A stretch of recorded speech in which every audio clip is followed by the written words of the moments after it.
We live in a universe where, statistically, disorder is king. As time moves forward, things fall apart. Stars burn out. Energy spreads out. Entropy conquers all. But humans, life, fights that trend. We build things. We organize things. We add information. So why is it that we love destroying things?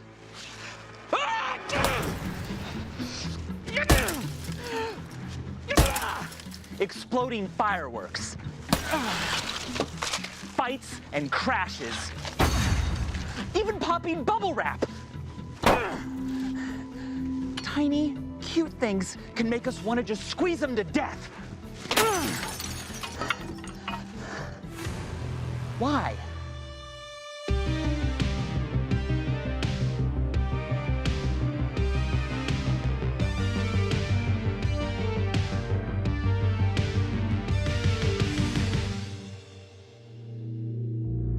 The power to destroy is a delicious one.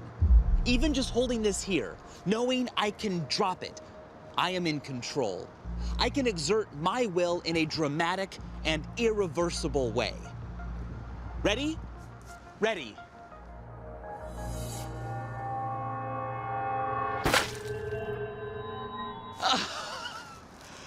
Beautiful. Why does that feel so good to do, or even just watch? For me, throwing it to its death was almost relaxing. Like, I feel calmer now after being destructive. Like I vented some pent-up energy. Or anger? Why do we like breaking things when we're angry? There's a growing trend of businesses called anger rooms that are popping up in places like Texas and Toronto. People pay to visit these anger rooms and let off steam by smashing mock-ups of workplaces, kitchens, and more.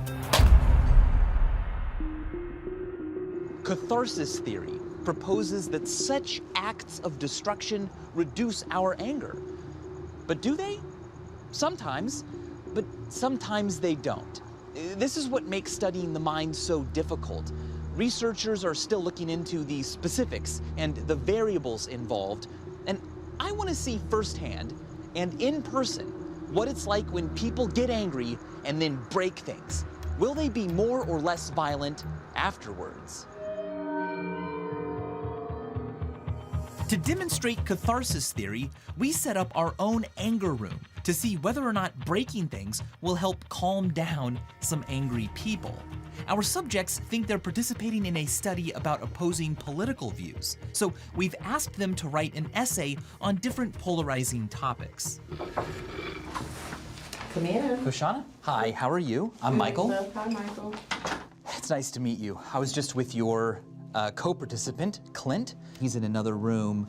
I'm gonna give your essay to Clint, and he's gonna critique it, and you're going to critique his. Okay, thank you. See you soon. You wrote a lot. I didn't write that much. Okay. Each of our subjects has been paired with a man named Clint, and they will be critiquing each other's essays. Police officers have a very difficult job. They have to protect us mainly from people of color. The thing is... Okay, here we go. I'm actually Clint. Overblown, un-American, get over it. My job, or rather Clint's job, is to make our subjects mad so they can test our anger room. You should be ashamed. You deserve what's come to you. What an asshole.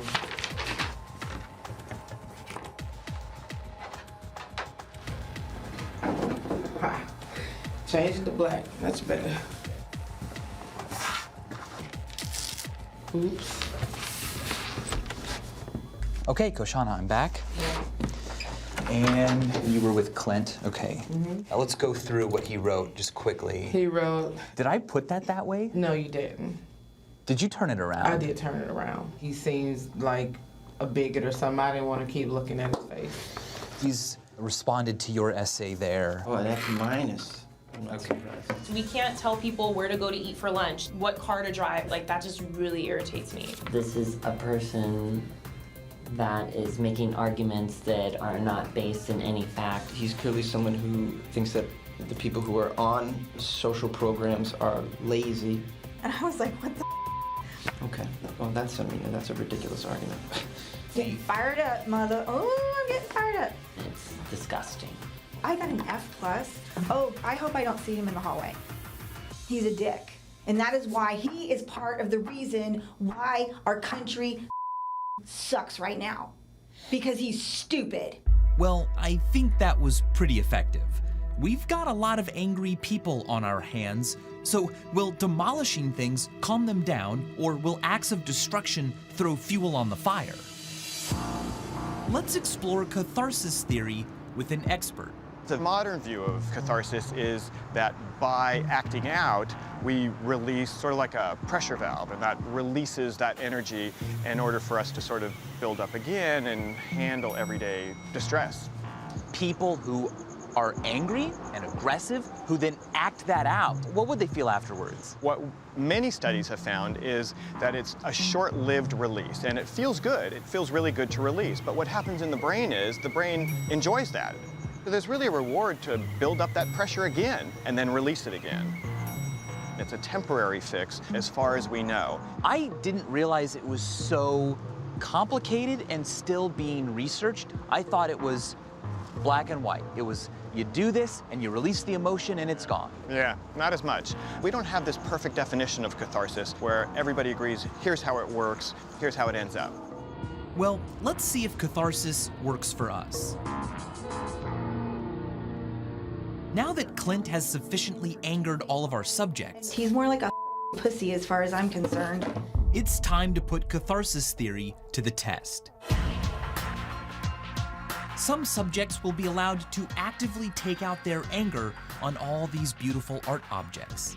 You have completely free reign to break anything in this room, okay? Other subjects are instructed to sit in the room passively. I want you to reflect on the essay, the arguments, the critiques, and also on the objects in this room. Am I gonna meet Clint or no? No, you are not. Okay. That's not part of this study. Okay, gotcha. Will these subjects feel less angry after their violent acts of destruction? Only one way to find out.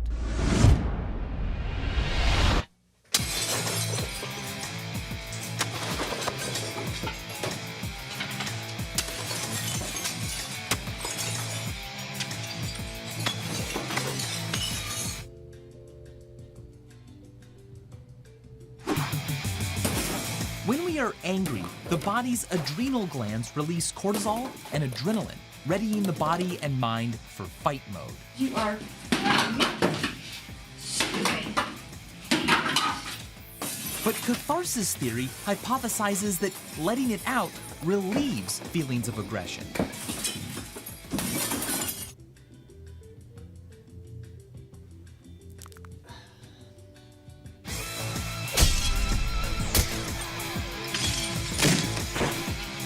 Will these subjects feel less angry after their violent acts of destruction? Okay, I'm done. Before we move on to the final step of our anger room demonstration, maybe we can gain insight from someone who makes a living by hitting. Not objects, but other people. Mark Smith, aka Rhino, is a champion bodybuilder, boxer, and UK gladiator who knows a thing or two about how to destroy an opponent. So, when you're going into a fight, you know that you're going to get hurt? Yes. You know that you're gonna hurt someone else. How do you psych yourself up to be good at that? Well, you're going into a fight, you want to stick to your game plan, stay focused, and be relaxed. Relaxed. Because I would have thought you'd want to go in angry. No, because if you go in too angry, all you're doing is, and you're not thinking straight, and it turns into like a school brawl. So it's a very tactical game. Right. The eye of the tiger, like Rocky.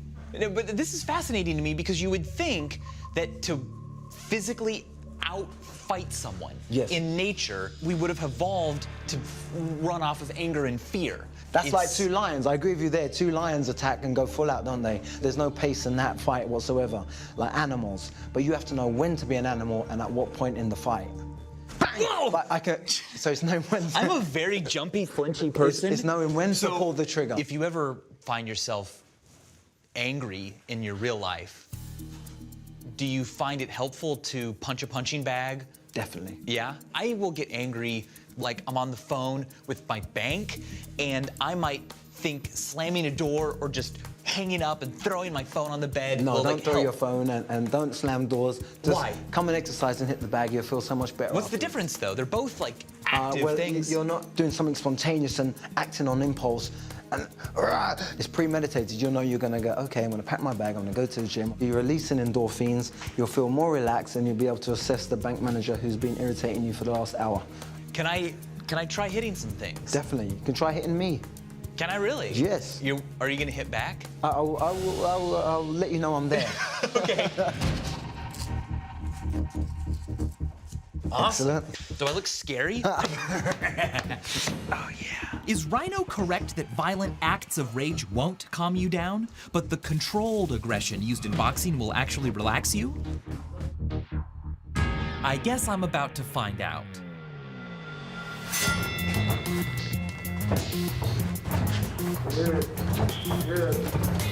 Yeah. So try hit my face. To your face? Yeah. Come on. Right up. Harder.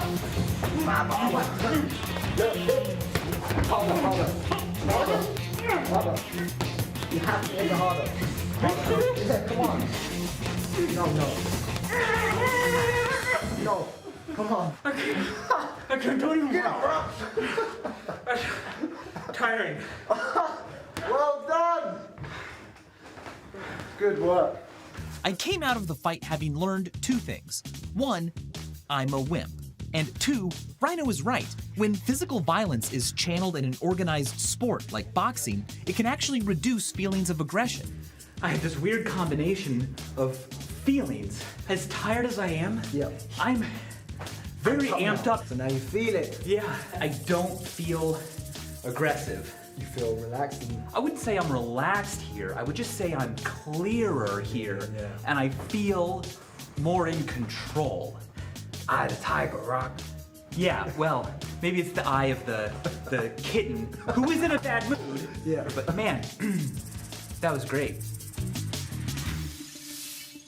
It's time for the final part of our anger room demonstration.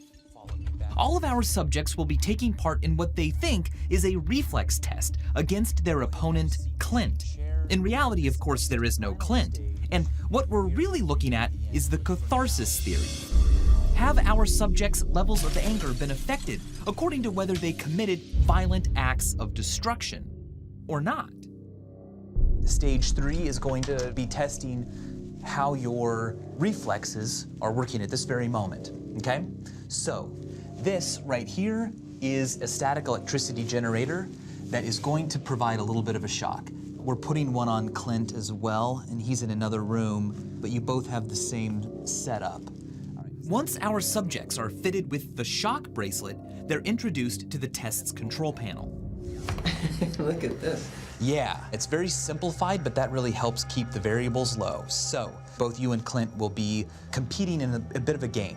The yellow light is going to come on at some point, and as soon as you see it come on, hit that orange button. And if you hit this button before Clint does, you'll see the green light come on, and that'll mean that you won. And Clint needs to receive a small shock, okay? And you can set this to a level of your choosing. So, okay, light goes on. If I hit this, the green one comes, and then I'm allowed to work this contraption. Correct. Which controls how high the voltage and for how long the voltage. Correct. Okay. If, however, Clint pushes the button before you do, the red light will come on, indicating My red light, and I'm about to get it. that you'll get a shock. Yeah. Okay. Correct. We'll get a sense of our subjects' level of anger by how they respond to the chance to administer pain to Clint. Remember, this subject just sat in the anger room passively. Did I get him? Oh, all right. The green light means our subject wins. How hard will he shock Clint? I'm gonna give you a little low one, buddy. There you go. Just a kiss.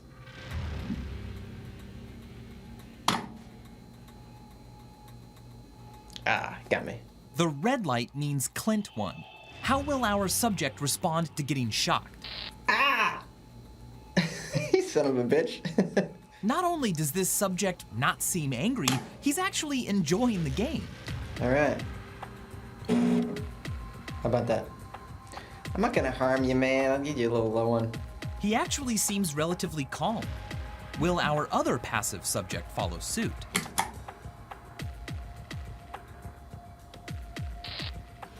Clint gave her a painful shock. Let's see how strongly she retaliates.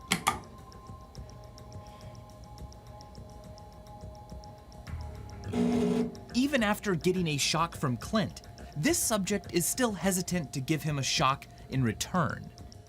Okay, Clint and Drea. Okay. This is just a reminder that you are allowed to change that dial to what you think would be appropriate. Yeah, okay? I just don't want to like hurt him or anything. I'm just gonna keep it at low. So the angry subjects who sat passively seem to have calmed down. Now it's time to check on the subjects who acted violently in the anger room. Did letting out all of that aggression relieve their anger? The experiment will begin now.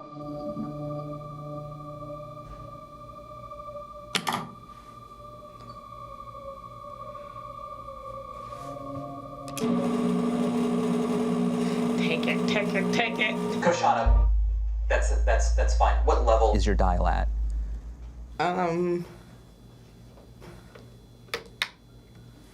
Low.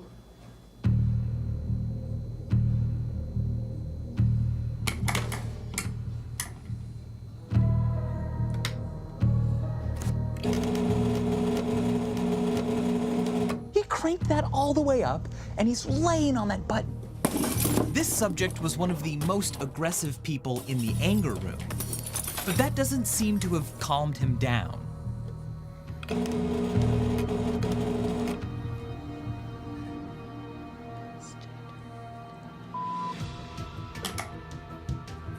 Among our subjects, it seems that those who physically vented their anger are still pretty angry compared to the subjects who sat quietly.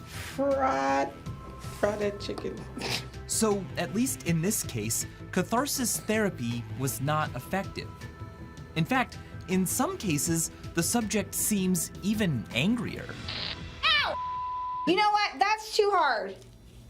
You dick! Why don't you come in here and talk to me in person? Oh my God. Oh my God. We're all familiar with the concept of rubbernecking. It's hard to look away from a car crash. Oh my God. But why? There are surely a myriad of reasons, but one may be that at a primitive level, witnessing danger allows us to learn and prepare for it. Activities where danger and destruction are likely are exciting. Starting in our childhood, physical aggression is encouraged, even in games. Take a piñata, for example. As a special birthday treat, we are told to beat up an effigy with a baseball bat. And when we hit it hard enough, we are rewarded with candy. What parts of a child's urge to destroy are innate versus learned? Well, there was a groundbreaking experiment that shed light on this. In 1961, Albert Bandura conducted a famous and controversial study called the Bobo doll experiment. He had adults act violently to an inflatable clown doll in the presence of children, then left the children alone with the same doll to see if they would mimic the destructive behavior they'd observed. Disturbingly, the children did indeed copy the adults and lashed out at the doll, often getting very creative with their aggression and destruction. Aggression comes in many unexpected forms. Why is it so hard to resist popping bubbles in bubble wrap, for instance? Do we like the sound, the destruction, or both? It's like we're naturally drawn to destroying these harmless plastic bubbles of air. Destructive tendencies seem to be so ingrained in us that we even respond to positive stimulation with urges to destroy. One of the strangest things about destruction is how people want to hug things to death, especially things that are extremely cute, like a puppy. We don't know exactly why this is, but there is a study that demonstrates the effect by using bubble wrap and our desire to pop these bubbles. Oh, yeah.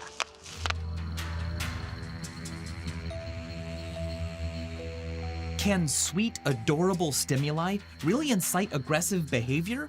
We're about to find out. Thank you for participating in our focus test. No problem. Please make yourself comfortable. We've recruited subjects who think they're taking part in a motor skills test. Are you familiar with this product? Yes. Have you popped the bubbles in bubble wrap before? Yes. But really what we're testing is their aggressive response to cute stimuli. So you will be viewing a montage of images. Please pop bubbles in the bubble wrap. You may pop as many or as few as you like. Just be sure to start when the images begin and stop when the images end. Popping bubbles is like squeezing a stress ball. It's a great way to express aggression. The question is, will the subjects pop more bubbles when watching neutral images or cute ones? First, we showed our subjects these basic landscapes, which are not designed to elicit an emotional response. And we tallied the total number of bubbles popped.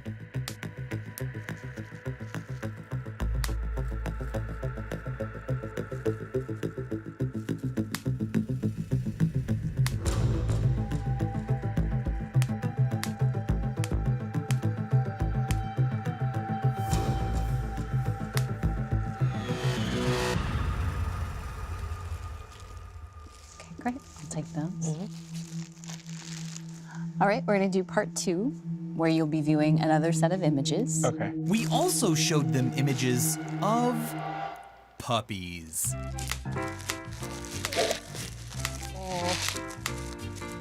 Oh, look at that one. Don't you just want to hug them and squeeze them? Okay, look, you get the point. To keep things even, half of the subjects viewed the landscapes first, and half viewed the puppies first. But either way, they seemed to pop a lot more bubbles while watching the puppies. Except for this guy.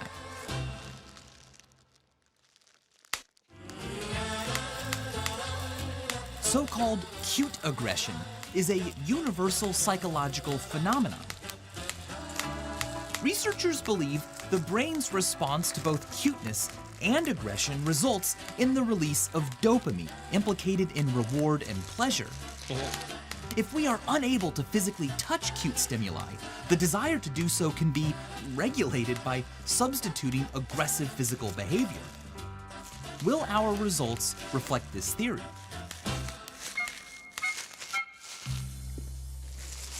Ran out. How did you feel about the images that you saw? They were cool. How did you feel about the puppies? Oh, I love them. They were very tiny and adorable, and I wanted to hug them. And how did you feel about popping the bubble wrap? I felt like I wanted to play with the dogs, or I wanted to play with the bubble wrap with the dogs. In our simple test, our subjects popped an average of 33% more bubbles while watching cute puppies, as opposed to boring landscapes. So was the bubble wrap a stand-in for the puppies? I guess so. In fact, the majority of our subjects popped more bubbles while watching puppies. But not this guy. Remember him? So how did you feel about seeing the dog pictures? I've always been more of a cat person. It seems sometimes cuteness is a matter of perspective.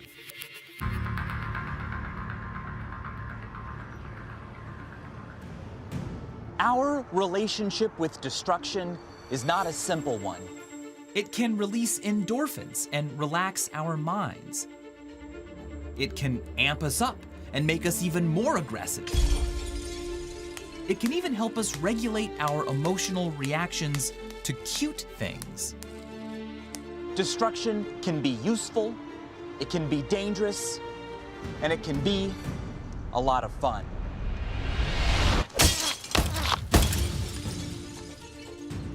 And as always, thanks for watching.